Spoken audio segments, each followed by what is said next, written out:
Inilah Kompas Update pukul 19 waktu Indonesia Barat, saya Cindy Sestiarani.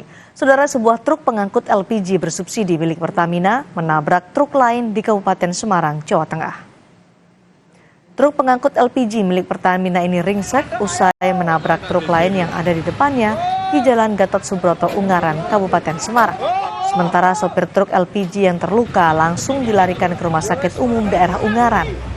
Posisi badan truk yang melintang di tengah jalan menutup total jalur lalu lintas arah Semarang menuju Solo sehingga memicu kemacetan panjang.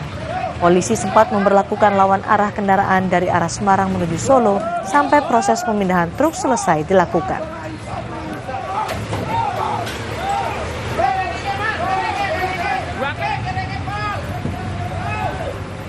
Demikian Kompas Update, sesaat lagi Anda akan menyaksikan program Sapa Indonesia Malam. Sampai jumpa. Kompas Update dipersembahkan oleh